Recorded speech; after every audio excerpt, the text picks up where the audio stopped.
Berikut adalah pandangan merkantilis mengenai perdagangan. Merkantilisme pertama kali dicetuskan oleh beberapa filsafat ekonomi yakni Colbert dan Cromwell pada abad 17-an, di mana pengikut dari aliran ini adalah orang-orang yang memiliki kekuasaan politik dan ekonomi pada masa itu, sehingga mereka-mereka ini dapat sangat berpengaruh terhadap bentuk kebijakan ekonomi masyarakat Eropa saat itu. Nah, para penganut merkantilis itu mengatakan bahwa satu-satunya cara bagi suatu negara untuk menjadi kaya dan kuat adalah dengan melakukan sebanyak mungkin ekspor dan membatasi impor. Surplus ekspor yang dihasilkan selanjutnya akan membentuk aliran logam mulia, khususnya emas dan perak. Jadi semakin banyak emas dan perak yang dimiliki oleh suatu negara, maka semakin kaya dan kuat suatu negara tersebut. Selanjutnya, ide pokok aliran merkantilis, yakni meningkatkan ketersediaan logam mulia, khususnya emas dan perak. Emas merupakan bentuk kekayaan negara yang sebenarnya. Jadi, pada saat itu, kaum merkantilis sepakat bahwa kekayaan negara itu identik dengan ketersediaan emas yang melimpah. Pada saat itu, dengan emas, raja dapat membeli segala persediaan yang dibutuhkan negara, misalnya persediaan angkatan laut sebagai pertahanan negara, serta memperlancar aktivitas ekonomi khususnya kegiatan ekspor. Mengapa emas? Karena alat pembayaran perdagangan internasional pada saat itu adalah emas. Jika pada masa itu kaum merkantilis mengukur kekayaan sebuah negara dengan stok emas, berbeda dengan sekarang bahwa kekayaan lebih diukur dari jumlah penduduk, hasil produksi, serta kekayaan alam yang tersedia. Semakin besar cadangan-cadangan tersebut, maka semakin besar pula arus barang dan jasa untuk memenuhi keinginan setiap individu, sehingga dapat meningkatkan standar hidup masyarakat di negara tersebut. Yang tidak terlepas dari tujuan kaum merkantilis, yaitu untuk memperkaya sebuah negara. Ide pokok lainnya adalah mempertahankan kelebihan ekspor atas impor. Nah, karena untuk mencapai balance of trade yang positif, maka negara itu harus melakukan ekspor lebih besar daripada impor. Nah, dari surplus ekspor tersebut yang kemudian membuat negara itu mendapatkan asupan emas. Jadi, ide-ide tersebut muncul saat ketika Eropa berusaha untuk mendirikan negara-negara nasional yang kuat dan mempertahankan kekuasaannya. Karena saat itu kekuasaan masyarakat feodal itu mengalami kemunduran dan kekuasaan raja-raja maupun gereja di sana melemah. Nah, dari kondisi yang seperti itulah masyarakat terdorong untuk memupuk kekayaan dengan harapan hal tersebut dapat mempercepat aktivitas ekonomi seperti sebelumnya, bahkan berharap dapat lebih kuat lagi. Karena aliran ini sangat pro terhadap intervensi dari pemerintah, maka negara dianjurkan melakukan pembatasan-pembatasan dalam segala kegiatan perdagangan luar negeri. Nah, beberapa langkah-langkah kebijakan diambil antara lain yaitu yang pertama, pemberian subsidi pada industri barang-barang ekspor. Tidak lain adalah untuk melindungi industri dalam negeri. Nah, diharapkan pemberian subsidi ini mendorong industri untuk melakukan kegiatan produksi semakin besar lagi daripada sebelum pemberian subsidi. Yang kedua, larangan ekspor barang-barang modal dan mentah, terutama emas. Nah, ekspor barang mentah itu dilarang supaya harga di dalam negeri itu tetap rendah.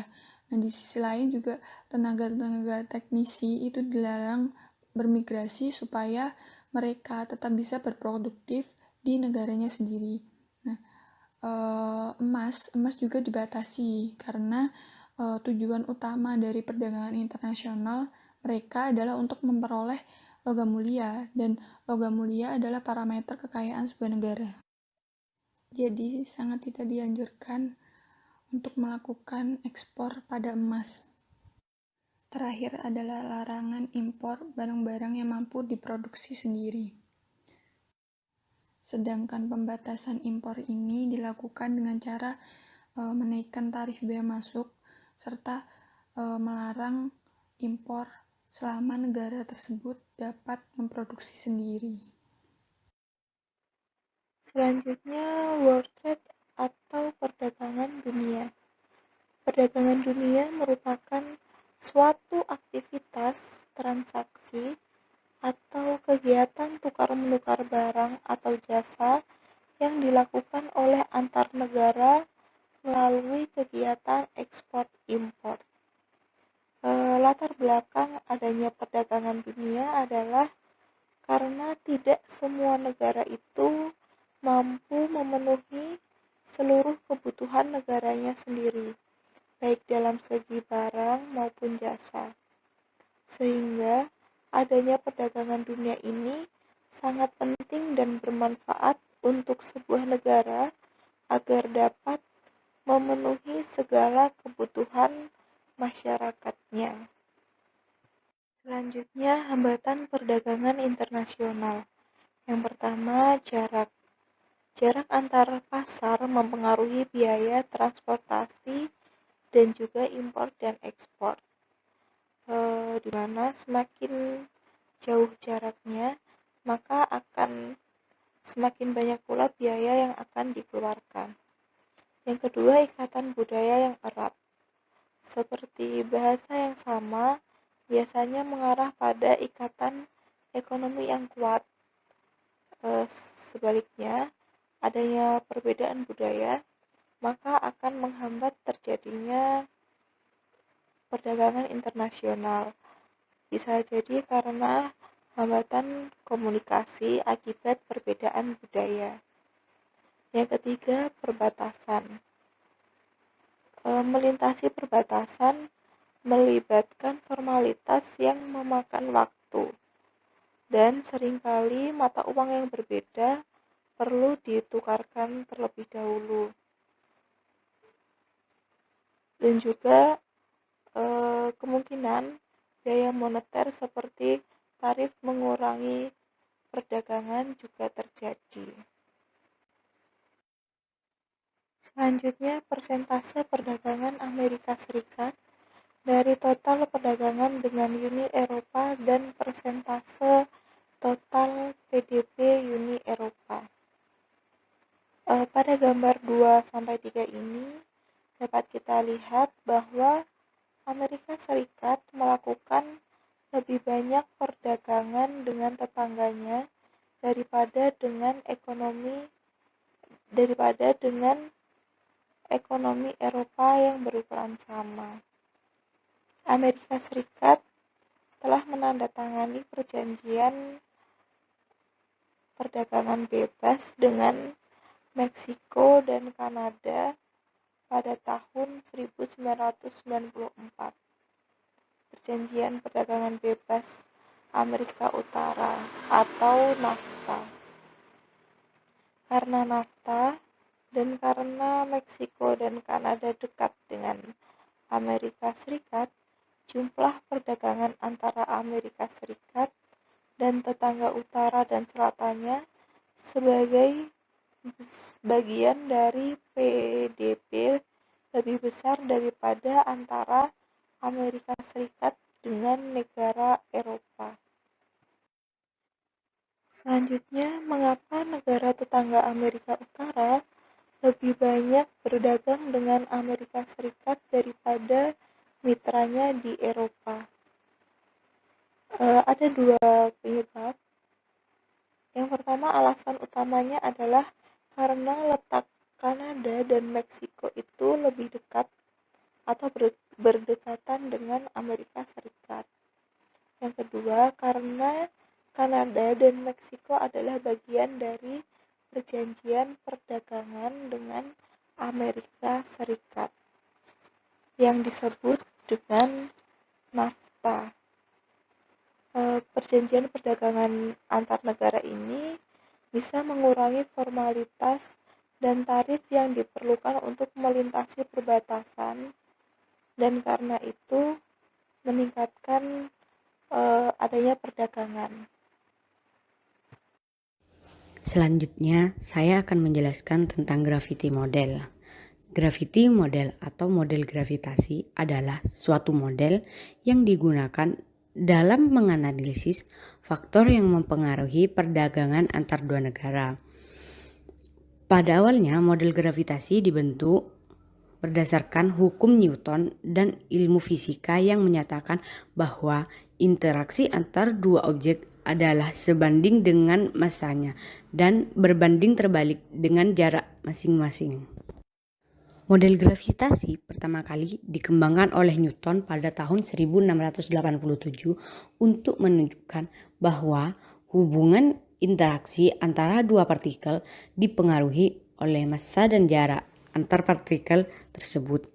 Berdasarkan pemikiran ini, kemudian Jan Tinbergen tahun 1962 dan Pentti Poikhonen tahun 1963 menggunakan model gravitasi dalam perdagangan internasional meski tanpa dasar teori yang kuat. Model gravitasi pertama kali dikembangkan oleh Newton pada tahun 1687 untuk menunjukkan bahwa hubungan interaksi antara dua partikel dipengaruhi oleh massa dan jarak antar partikel tersebut. Berdasarkan pemikiran ini, kemudian Jan Tinbergen tahun 1962 dan Pentti Poikhonen tahun 1963 menggunakan model gravitasi dalam perdagangan internasional meski tanpa dasar teori yang kuat. Dapat kita lihat pada tabel di samping menunjukkan total nilai perdagangan barang ekspor ditambah impor Amerika Serikat dan 10 mitra dagang teratasnya pada tahun 2006.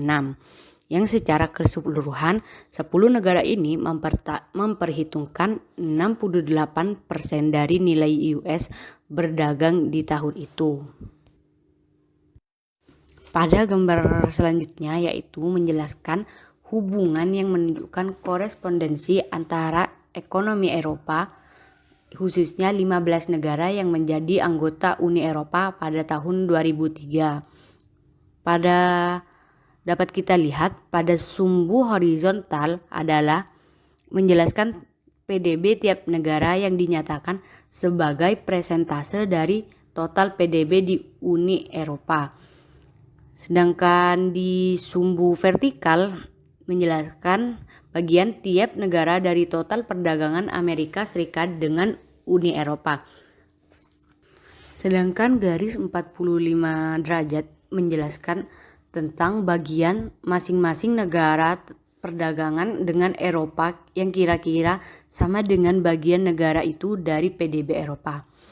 Nah, dapat kita lihat Jerman memiliki ekonomi yang besar sehingga menyumbang 22,9% dari PDB Eropa. Melihat perdagangan dunia secara keseluruhan, akhirnya para ekonom menemukan persamaan dalam bentuk memprediksi volume perdagangan antara dua negara yang dapat kita lihat pada persamaan pertama, yaitu menjelaskan tentang perdagangan antara dua negara secara proporsional. Hal-hal lain sama dengan atau seperti PDB kedua negara yang berkurang seiring dengan jarak antara dua negara. Yang dapat kita lihat A sama dengan konstanta TIJ, yaitu menjelaskan tentang nilai perdagangan antara negara I dan J, YI GDP negara YJ yaitu GDP negara J, dan DIJ jarak antara kedua negara. Yang persamaan seperti ini dikenal sebagai model gravitasi perdagangan dunia.